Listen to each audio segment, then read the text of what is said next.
வணக்கம். தமிழருடைய பாரம்பரிய போர்க்கலையான சிலம்பம். இந்த சிலம்ப கலையில் உள்ள ஒண்டி பாடங்கள் அப்படின்னு நம்ம சுத்துமுறை பாடங்களை பார்த்துட்டு வரோம் தொடர்ச்சியாக. இதில் இதுவரையில் கொடுத்த பாடங்களை எல்லாம் நன்கு பயிற்சி பண்ணுங்க. இந்த பாடத்திலே பல உட்பிரிவு பாடங்கள்லாம் இருக்குது. இப்போ நம்ம காட்டுவது ஒரு முறை 2 முறை தான் காட்டின்னு வரோம். அதுபோல் இந்த பாடத்தை பயிற்சி பண்ணும்போது இதுவே நம்ம குத்து வரிசைக்கும் பயன்படுத்துவோம், குறிக்குச்சிக்கும் பயன்படுத்துவோம். எந்த இடத்துல எப்படி பயன்படுத்தணும்ன்றது நீங்கள் இதோடைய பயிற்சி இருந்தால் மட்டுமே நம்ம அந்தந்த பாடங்கள் வரும்போது உங்களுக்கு புரியும். அதனால் இன்றைக்கி சிலம்பத்தில் ஒரு முக்கியமான பாடம், எல்லாமே முக்கியமான பாடங்கள் தான். ஒரு பாடத்துலேயும் 1000 விளக்கங்கள் இருக்குது. அதை முதல்ல புரிஞ்சுங்க. நாம் சொல்கிறது 1 2 தான் காட்டுறோம். நேரில் வந்தால் நம்ம விலாவாரியாக இன்னும் நிறையா சொல்லலாம். இது பொதுவான ஒரு உலக அளவில் போகிறதுனால அளவோடு கொடுக்குறோம். அளவோடு கொடுத்தாலும் முக்கியமான பொருளை மட்டும் கொடுத்துட்டு அதை புரியும் அதில் கொடுத்துட்டு வரோம். கடந்த ஒரு 15-20 வயசுக்கு நாங்கள் கற்றுக்க போகும்போது ஒரு பாடம் கூட ஒரு ஆசிரியர்கிட்ட கிடைக்காதான்னு நாங்கள் ரொம்ப கஷ்டப்பட்டு கற்றுக்கிற பாடங்கள் இதெல்லாம். பல ஆசிரியர்கிட்ட போய் பல நாட்கள் தவம் இருந்து ஒரு பாடத்தை வாங்குறது பெரிய கஷ்டமாக இருந்தது. இன்றைக்கி யூடியூப் மூலிமா பல்வேறு பகுதியில் இருக்கக்கூடிய ஆசிரியர் அவரவர்கள் தெரிந்த பாடத்தை போடுறாங்க. அதுபோல் நாமளும் நான் கற்றுக்கொண்ட பாடத்தை எல்லாரும் கற்று பயனடைய வேண்டும். அதுபோல் சிலம்பம் கற்றுக்கணும் நிறைய பேருக்கு ஆர்வம் இருக்கும். ஆனால் அதை எங்கே சொல்லித்தராங்க முறையான ஆசிரியரா இல்லை நன்கு பயிற்சி பெற்றோம் அப்படி தெரியாது. அந்த போன்ற யாரும் கஷ்டப்படக்கூடாது. தமிழனாய் பிறந்த ஒவ்வொருத்தரும் இந்த சிலம்பக்கலையை கற்றுக்கணும் அப்படின்ற நோக்கத்துக்காகத்தான் நம்ம தொடர்ந்து பாடங்களை கொடுத்துட்டு வரோம். நம்மளுடைய பாடத்தை நிறைய பேர் தொடர்ந்து பார்த்து நேரடியாக வர முடியாட்டாலும் அந்த காணொலி மூலிமா பார்த்தே கற்றுக்கணும்னு சொல்லும்போது ரொம்ப சந்தோஷமாக இருக்குது. அவங்களுடைய வேண்டுகோளுக்கு இணங்க நம்ம தொடர்ந்து பாடம் கொடுக்குறோம். இன்றைக்கு சித்தர் பாடல்கள் வள்ளலார் பாடலில் வரக்கூடிய ஒரு சின்ன செய்யலை பார்த்துட்டு நம்ம, அதாவது சிலம்பத்தை தோளில் போடும் முதுகில் போடணும்னு சொல்லுவாங்க, இல்லை தோளில் போடணும்னு சொல்லுவாங்க. அதாவது முதுகில் போட்டாலே எதிரிக்கிட்ட எந்த பக்கம் வேணாலும் அடி பிறக்கும். அது மாதிரியான ஒரு பாடத்தை நீங்கள் பார்க்க போகிறோம். அதற்கு முன்னாடி அருட்பெருஞ்சோதி தனிப்பெருங்கருணை அருட்பெருஞ்சோதி இதான் வந்து வள்ளலாருடைய முக்கியமான ஒரு ஸ்லோகம். அதாவது இன்றைக்கி அதாவது தீபாவளி அப்படின்னு, தீபாவளி தான் தீபாவளி நம்ம இந்தியா முற்றிலும் கொண்டாடுறோம்.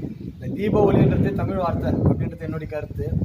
அது இந்தியா முற்றிலும் கொண்டாடுறது, அதாவது வடநாட்டம் கொண்டாடுறான் அப்படின்னு தீபாவளி நம்மளுடைய இது இல்லைன்னு சொல்கிற மாதிரி சொல்லுவாங்க. அதுவும் ஒரு கருத்து இருக்குது. தீபாவளி அதாவது நெருப்பு வணங்குறோம். அதுக்கு அடுத்தபடியாக அண்ணாமலையார் தீபம்னு ஒன்று கொண்டாடுவோம், கார்த்திகை தீபம். உலகத்துக்கே அதாவது அடிமுடி காணா திரும்பிய இடம் அண்ணாமலை, அந்த தீபம். இதுக்கு அடுத்தது மகர ஜோதின்னு ஒன்று கொண்டாடுறாங்க. அதுக்கு அடுத்தது தைப்பூசத்தில் வள்ளலார் அவர்களுடைய ஊரில் அந்த 7 திரையணிக்கு இந்த தீபத்தை காட்டுவாங்க. இதுதான் எங்கே எல்லாரும் வணங்குறது, அந்த நெருப்பு தீபம், அந்த நெருப்பு வணங்குறது தான் இவர். அதுக்கு தான் அவர் அருட்பெருஞ்சோதி தனிப்பெருங்கருணை அருட்பெருஞ்சோதி வள்ளலாருடைய பிரதான மந்திரம். அவருடைய செயலில் வரக்கூடிய இன்னொரு முக்கியமான பாடலை பார்த்துட்டு, இன்று வருமோ நாளைக்கே வருமோ அல்லது மற்ற என்று வருமோ அரியே என் கோவே துன்றுமளவின் மாயேற்று வெளிக்குள் வெளிக்கடந்து சும்மா இருக்கும் சுகம். நிறைய பேர் சொல்லுவாங்க சும்மா இருக்கிறது சுகம் அப்படின்ற மாதிரி. அதை அவர்கள் சொல்லுவாங்க. இன்று வருமோ அப்படின்னா என்ன? தியானத்தில் உட்காந்து இல்லை இறைவனை நினச்சி வேண்டும்போது அந்த ஒலி வந்து இன்னைக்கு வருமோ இல்லை நாளைக்கு வருமோ அல்லது வேறு என்னைக்கு தான் வரும் அப்படின்னு வள்ளலார் பற்றி உங்களுக்கு தெரியும். அவர் எப்படிப்பட்ட ஆன்மீகவாதி, எப்படிப்பட்ட தியானத்தில் இருந்தோன்னு. அவருக்கே இந்த மாதிரியான ஒரு எண்ணம், இன்றைக்கி வருமா நாளைக்கு வருமா என்னைக்கு வருமா எனக்கு தெரியாது அப்படின்ற மாதிரி அதாவது அந்த அருள் என்றது இன்றைக்கி தான் வரும்ன்றது நம்ம எதாவது சொல்ல முடியாது. அதை தான் அவர் செயலில் சொல்லியிருக்கார். இன்று வருமோ நாளை வருமோ மற்றும் என்று வருமோ அரியன் என் கோவை துன்றுமல மாயேற்று வெளிக்குள் வெளிக்கடந்து. வெளி என்பது ஆகாயம், ஆகாயத்துக்கு மேலே அண்ணாண்டே போய் அது வெளிக்குள் வெளிக்கடந்து சும்மா இருக்கும் சுகம். அந்த சும்மா உட்காந்து இருக்கும்போது தான் அந்த உணர்வு கிடைக்கும். அது அந்த லைனில் இருக்கிறவங்களுக்கு அந்த புரியும். நம்ம அதை அடிப்படை நாலேஜ் நம்ம தெரிஞ்சு வச்சுக்கணும். இறைவன் அருள் என்பது முன்னாடியே சொல்லுவாங்க, கடவுள் நமக்கு உள்ளே கடந்து போனால் தான் கடவுள், வெளியில் இருக்கிறது கடவுள் கிடையாது. இதை பற்றினா விளக்கணா நிறையா போயிட்டே இருக்கும். எனக்கு தெரிஞ்சதை எங்கள் ஆசிரியர் எனக்கு சொல்லிக் கொடுத்த ஒரு சிலது நம்மளோட பகிர்ந்துக்கிறேன், அவ்வளோதான். நான் வந்து விளக்குறேன்னு நினைக்க வேணாம், பகிர்ந்துக்கலாம். நீங்கள் உங்களுக்கு ஏதாவது இது சம்மந்தமாக கிடைச்சா நல்லா பயிற்சி பண்ணி நல்லா அதோடைய இறை அருளை பெற வேண்டும் அப்படின்னு கேட்டுக்கொண்டு, நம்மளுடைய சித்தர் பாடல்களில் பல நுணுக்கங்களை நீங்களும் பயனாட வேண்டும் என்பதற்காக தான் ஒவ்வொரு வாரமும் ஒரு பாடல் சொல்லி நம்ம கொடுக்குறோம். இன்றைக்கி சிலம்பத்தில் உள்ள தோளில் போடுறதுன்னு ஒரு பாடம். அதாவது சிலம்பம் நீண்டு பிடிச்சிருப்போம். இந்த சிலம்பத்தை முதுகில் போடும். இந்த முதுகில் போடும்போது ஒரு முனையிலேருந்து அடுத்த முனைக்கு கை வருது. இது இப்படி இல்லை, இது தோளில் போடுறதுல பல ஸ்டைல் இருக்குது. இன்றைக்கு நம்ம இந்த முறையை பார்த்துப்போம். அப்படியே தோலில் இப்படி போகிறோம். போட்ட முடிச்சுக்கு இந்த தோலில் தான் சிலம்பம் இருக்கும். அப்படியே பாருங்கள், உடம்பு திரும்பு. இதுவும் பெரளி வகை தான். காலை ஏற்றி வச்சு ஒரு வாரம் 1 2 ஸ்டெப்புக்கு ஒரு வாரம். இதுதான் பாடம். இதை எப்படி செய்வது? தோலில் போட்டாலே எதிரிகிட்ட நெருங்கக்கூடாதுன்னு சொல்லுவாங்க சிலம்பத்தில். அது எல்லா ஆங்கிலையும் அடி போகிறோம். ஒருத்தன் தோலில் போட்டு இப்படியே சிலம்பத்தை தோலில் போட்டு நிற்கிறாருன்னும் போது நம்ம ஏதோ ஒரு முதுகு பக்கம் இருக்குது ஈஸியாக அடிச்சிடலாம் அப்படின்னு நினைக்கக்கூடாது. இப்படி நின்னாலே எதிரி எந்த பக்கத்துலேருந்து அடிப்பான்னு சொல்ல முடியாது. அதோடைய அடிப்பாவில் வரும்போது நம்ம விளக்குறோம். இப்போ முதுகில் போட்டோம், அந்த தோல்லே நிற்கணும் சிலம்பம்.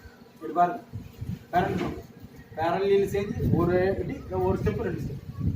இந்த தோலில் போட்டோம், பேரல்றோம், ஒரு ஸ்டெப்பு 2 ஸ்டெப். இதே மாதிரி இறங்கும். தோலில் போட்டு 1 2, தோலில் போட்டு 1 2. இந்த இடது கையால் பெரம்ப எப்படி பிடிக்கிறோம், எப்படி அது லாபமாக போகுது, அதனால் நம்ம மாணவர் செய்யும்போது கவனிங்க. ஒன்றில் இல்லைங்க, தோலில் போடுங்க. ஆமாம், பெரலுங்க. வாரலோட ஏறுங்க. 1 2 ஸ்டெப்பு அப்படி மாறணும். மீண்டும் தோலில் போடுங்க. பெரலுங்க. பெரண்டு ஒரு ஒரு வாரல் வரத்துக்குள்ள 2 ஸ்டெப்பு ஏறணும். மறுபடியும் தோலில் போடுங்க. பெரலி வாரலோட ஏறு. 1 2. இந்த 2 ஸ்டெப்பு ஏறதுக்குள்ள ஒரு வாரம் தான் கொடுப்போம். ஆனால் 2 ஸ்டெப்பு ஏறும். மீண்டும் தோலில் போடுங்க. இறக்கம். பெரலி 1 2. சிலம்பம் வந்து அலையக்கூடாது. மீண்டும் தோலில் போடுவா. அப்படியே திரும்ப. பெரலி இப்படியே நிற்கும். நல்லா திரும்ப. அப்படி வரும். இப்போ அப்படியே மீண்டும் தோலில் போடு. இந்த பக்கம் வரக்கூடாது. பெரண்டு 1 2. நல்லா பாருங்க. அப்படியே சமநிலை இருக்கும். இப்போ இது முக்கியமாக கவனிக்க வேண்டிய விஷயம் என்னன்னா, நிற்கிறோம், தோல் போட்டோம் நீங்கள் பெரண்டு இங்கே தான் இருக்கும். இப்படி போகிறது போடணும். இதுதான் நம்ம ஆசிரியர் கூட திருத்த வேண்டிய விஷயம். இது ஒன்று தான். அதை நம்ம உங்களுக்கு சொல்லிக் கொடுக்குறோம். நிற்கிறோம், பெரம் அங்கே தான் நிற்கணும். திரும்பவும் இதில் அடுத்தது ஏற்றணும். இதை ஆரம்ப கட்டம் செய்யும்போது நின்ன இடத்துல செய்யலாம், அப்புறம் ஏற்றியும் செய்யலாம். இது வந்து நின்ன இடத்துல செய்யணும். நம்ம கிறுக்கி செஞ்சோங்க இல்லையா, அதே மாதிரி நின்ன இடத்துல செய்யலாம். இந்த மாதிரி பாடங்கள் நிறையா இருக்கு. நம்ம சிலம்பத்தை தொட்டாலே ஆயிரக்கணக்கான பாடங்கள் ஓடியாரோம். பார்க்குறோம், தோலை போடுறோம், எதிரி விரட்டும். அதே தோலை போடுறோம், எதிரி விரட்டும் போது அந்த கட்டு நாட்டு இறங்கி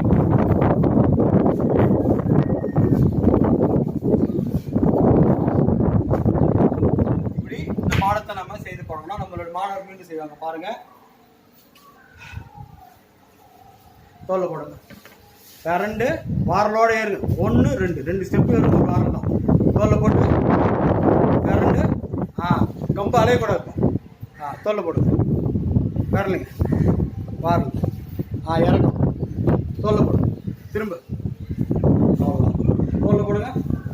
திரும்ப இறக்கும்.